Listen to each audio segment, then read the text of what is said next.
Halo teman-teman, nama saya Muhammad Zaki Nur Syaif, NPM 051 dari kelompok 9 Statistika kelas A. Dan pada video ini, kami akan mempresentasikan tentang asumsi regresi uji normalitas. Analisis regresi adalah studi yang menentukan hubungan sebab akibat antara satu variabel dengan variabel yang lain. Ada dua jenis variabel, yaitu variabel bebas atau variabel prediktor X, dan variabel tidak bebas atau variabel respon Y. Sebelum melakukan regresi, maka terdapat syarat asumsi yang harus dipenuhi terlebih dahulu. Syaratnya adalah 1. Data sampel harus acak, 2. Skala minimal interval, 3. Berdistribusi normal, 4.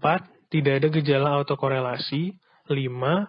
Pola hubungan linear, 6. Tidak ada gejala multikolinearitas, dan 7. Tidak ada gejala heteroskedastisitas. Sesuai dengan topik video ini, kita akan membahas tentang uji normalitas. Nama saya Alif Fajar Muhammad Rizkyanto, NPM 097. Saya akan menjelaskan mengenai uji normalitas. Uji normalitas adalah sebuah uji yang dilakukan dengan tujuan untuk menilai sebaran data pada sebuah kelompok data atau variabel. Apakah sebaran data tersebut berdistribusi normal ataukah tidak? Dalam asumsi regresi, maka uji ini digunakan untuk menguji apakah data residual berdistribusi normal atau tidak. Lalu statistik uji yang dapat digunakan adalah yang pertama chi-square, kedua Kolmogorov-Smirnov, yang ketiga Shapiro-Wilk, yang keempat Diercke-Bera, dan yang terakhir adalah Lillier-Force. Berikut adalah contoh soalnya. Suatu penelitian dilakukan untuk mengetahui pengaruh IQ dan nilai bimbingan belajar terhadap nilai seleksi masuk suatu perguruan tinggi. Dari 25 orang yang mengikuti seleksi, diperoleh data seperti pada tabel. Dari data tersebut, tentukan apakah data residual berdistribusi normal atau tidak. Tabelnya bisa dilihat di sini, dan dilanjutkan dengan menentukan hipotesis. Untuk H0-nya, data residual berdistribusi normal, dan untuk H1, data residual tidak berdistribusi normal. Untuk melakukan uji normalitas di SPSS, langkahnya adalah klik Analyze, lalu Regression, Linear, masukkan variabel dependent dan independent. Dalam kasus ini, variabel dependentnya adalah nilai seleksi, dan variabel independennya adalah IQ dan nilai bimbel. Setelah itu, klik Save terlebih dahulu, kemudian centang Unstandardized di residual. Continue, lalu OK. Setelah itu akan muncul variabel baru, yaitu variabel residual.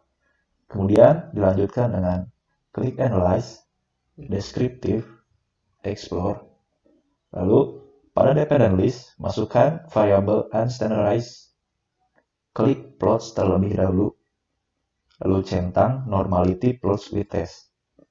Continue, lalu OK.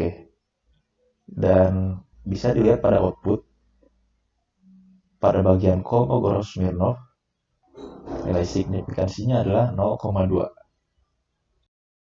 Untuk statistik ujinya menggunakan uji Kolmogorov-Smirnov, dan telah didapat hasil KS-nya yaitu 0,114 dan p-value-nya yaitu 0,2. Untuk kriteria uji, tolak H0 jika p-value kurang dari 0,05. P-value yang didapat adalah 0,2 karena 0,2 lebih besar daripada 0,05 atau alfa, maka H0 diterima. Berikutnya merupakan kesimpulan. Berdasarkan uji normalitas yang telah dilakukan, p-value yang didapat adalah sebesar 0,2. Karena 0,2 lebih besar daripada 0,05, yaitu alfa, maka data residual berdistribusi normal. Berikut merupakan report result. Uji normalitas telah dilakukan untuk menentukan apakah residual dari IQ, nilai bimbel, dan nilai seleksi berdistribusi normal. Sebanyak 25 data atau N sama dengan 25 diperoleh dari penelitian ini. Berdasarkan hasil uji normalitas dengan menggunakan uji Kolmogorov-Smirnov, diperoleh data yang menunjukkan bahwa H0 diterima, yaitu p-value sama dengan 0,2 lebih besar dari alfa sama dengan 0,05. Sehingga dapat disimpulkan bahwa residual dari IQ, nilai bimbel, dan nilai seleksi berdistribusi normal. Kemudian berikut adalah soal latihan untuk teman-teman kerjakan. Suatu penelitian dilakukan untuk mengetahui hubungan antara tingkat kecerdasan dan motivasi belajar dengan prestasi belajar mahasiswa di suatu fakultas. Pengambilan data terhadap 30 mahasiswa di fakultas tersebut memberikan hasil seperti terlihat dalam tabel.